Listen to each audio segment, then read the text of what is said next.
Doutor Tiago Natalio, você mora em condomínio? Brigar com o vizinho, discussão de condomínio, que é uma coisa mais desagradável do que isso? Não é isso, doutor Tiago? Verdade, né? Obrigado, viu, pelo seu... Olá, André Rezende, fico muito feliz pelo convite aqui no programa.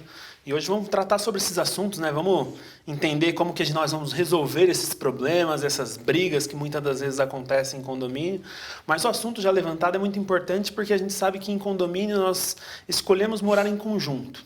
Eu acho que esse é uma linha boa de pensamento para a gente imaginar que ali dentro nós vamos viver com famílias diferentes, culturas diferentes, e é como um casamento. A gente tem que entender que o nosso direito, primeiro, ele vai até onde começa o do outro. E também entender que nós temos que saber ser um pouco, vamos dizer assim, aceitar um pouco as coisas. E não simplesmente achar que o direito sempre está com a gente. E a gente mora num conjunto de apartamentos, hoje, principalmente aqui em São Paulo, né, tem condomínios enormes, tem milhões de apartamentos, é quase uma cidade, né, doutor? Exatamente. E você tem que saber, quando você vai mudar para um apartamento desse, você vai morar com pessoas diferentes. Então você usar a sua inteligência, você tem um vizinho de cima, do lado, você transformar isso numa inimizade, fica uma situação tão desagradável e tão desnecessária. Por que não usar a sua inteligência? Se esse vizinho está te incomodando, você chega lá, convida ele para vir tomar um café na sua casa, né? Então, serve um suco, fala com ele, olha, nós somos vizinhos, está acontecendo isso e isso, dá para você melhorar nesse aspecto, eu não quero brigar com você de maneira alguma. Eu acho que isso você está usando a sua inteligência e você pode mudar muito aquela situação dessa forma, né? Com certeza. E também usar do bom senso, né? A gente sempre diz, em condomínio, se não tivermos bom senso, não dá para viver em coletividade.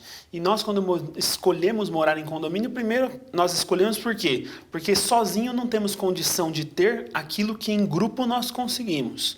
Ou seja, sozinho eu não consigo ter segurança, piscina, quadra, conforto, lazer, brinquedoteca. Então, dado todo esse objetivo que nós almejamos, a gente sabe que a gente vai precisar morar em conjunto e a gente vai ter sim que conversar. E essa ideia que você já levanta é muito importante porque falta comunicação. Muitas das vezes a pessoa desce no elevador, não tem um bom dia, não tem boa tarde, não tem boa noite, né? Não cumprimenta. E cada dia mais nessa rotina de não cumprimentar, a gente não sabe nem quem é o nosso vizinho hoje em dia. Hoje em dia as pessoas moram em casa, elas conhecem as pessoas vizinhas da casa, mas no apartamento não. A pessoa mora de frente e praticamente muitas das vezes acaba não conhecendo. Doutor, eu só vou dar um recadinho, vou pedir sua licença, porque as pessoas em casa que estão com esgotamento físico, mental, cansaço, a memória está fraca, dores nas pernas, aquela vontade de não fazer nada, estresse, esgotamento físico e mental para qualquer idade. CRAF, a vitamina dos campeões. Quem tem doenças do coração, ela é uma vitamina ótima para o coração. Quem tem diabetes pode tomar, qualquer pessoa pode tomar, não tem contraindicação. Toma 1 a 2 ampolas em água 2 vezes por dia. Como você pode pedir o CRAF na sua casa, em qualquer lugar do Brasil? Só você ligar para 011 2950 2304. 011 2950 2304 ou mandar um zap para 99162 9753. Eu queria te convidar também para você me acompanhar no meu canal André Rezende, isso mesmo, Rezende com S. Lá o meu canal tem mais de 1.300 vídeos para vocês. Doutor, voltando aqui, eu tenho uma pergunta aqui da dona Vilma de Porto Alegre. Ela tem uma vizinha que entra no elevador com um cachorro muito bravo e sem focinheira. Isso ela falou que pode, de repente, atingir alguém. O que ela pode fazer para mudar isso? É uma ótima pergunta e isso aí acontece muito em condomínio, é muito rotineiro esse tipo de coisa acontecer. Mas em condomínio, como que nós resolvemos essa situação? Primeiro ponto é que nós sabemos que os animais eles são bem-vindos em condomínios. Sim. Agora, nós temos que ter algumas limitações e a própria lei traz essa limitação. Quais são essas limitações? Voltadas à segurança, saúde e sossego. A gente pode ter um animal desde que ele não fira a nossa segurança. Então, esse animal que está lá, que não tem a focinheira, aí a gente tem que se remeter à lei e saber, esse tipo de animal que ela tem, ele é obrigatório ou não? Então, a gente tem lei que trata, por exemplo, sobre Rottweiler, Pitbull, que ali não é uma questão de escolha, é uma obrigação ter a focinheira. Para não pôr a vida do outro em risco. Exatamente. Animais diferentes desses, a gente tem que saber o risco desse animal. Se esse animal oferece um risco aos demais condôminos, aí sim seria o caso de ter uma focinheira. No tocante ao momento de descer no elevador, é natural que desça no elevador, não precisa ser no colo. A gente sabe que tem diversos condomínios que querem adotar ou querem forçar a segurar no colo. Muitas das vezes uma senhora segurando um labrador de 40, 30 quilos, seria Não, isso impossível. é uma senhora de idade. Exatamente. Ainda, né? Então a gente tem que ter a coerência acerca disso, mas é admissível sim que ele desça pelo elevador, principalmente o de serviço, mas teríamos que usar do bom senso para a pessoa, ao entrar no elevador, se ela está entrando com o cachorro, percebendo que a pessoa não está se sentindo confortável, é o bom senso, ó, desce, depois eu desço, ou se já estiver no elevador, a pessoa que é o condômino, se não se sentir confortável com o animal, espere o animal descer e escolha o elevador de social. Tá aí, outra coisa, você fala, minha amiga, olha, eu tenho medo de cachorro, desce você primeiro, né? Exatamente. Desce você primeiro, depois eu desço, né? Não precisa brigar, né? Exatamente. Evitar essa briga sempre é um ganho, não é, doutor? Exatamente. Buscar o bom senso. Se nós tivermos aí o bom senso, a pessoa que é o condômino, ele vai falar, não, desça porque eu não me sinto confortável, eu vou descer no próximo.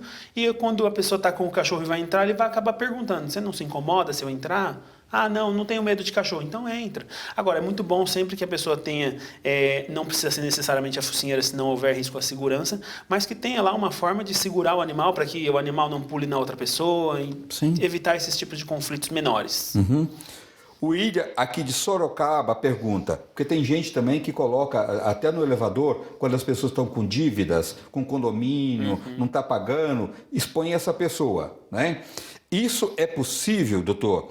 E ele também pode participar, se ele está devendo o condomínio, ele pode participar das eleições do síndico? Entendi. Na verdade, quando se fala de inadimplência em condomínio, o Código Civil traz algumas regras. Dentre elas, é informar que o condômino inadimplente, ele não tem direito a voto na Assembleia, e o mesmo artigo que fala que não tem direito a voto, ele também diz que não tem direito à participação nas assembleias.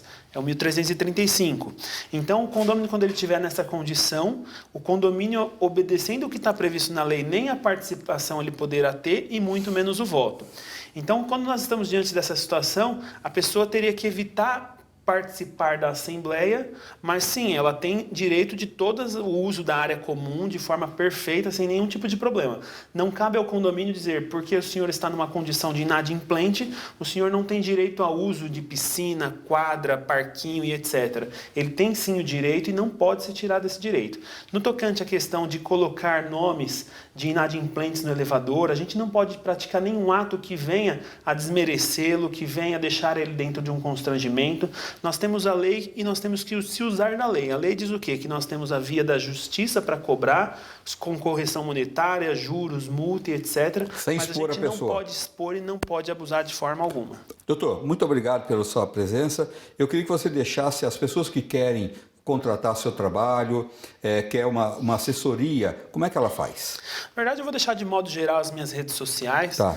Na área de direito condominial existem diversos advogados. O que nós indicamos é que exista um advogado dentro do condomínio. Mas eu vou deixar as minhas redes sociais para quem tiver alguma dúvida, alguma questão, que é Thiago, com H, Natálio de Souza, isso no Facebook ou também no Instagram. Ou no e-mail thiago.natalio@uol.com.br. Pois é, então tá fácil, só entrar nas redes sociais e encontrar o doutor.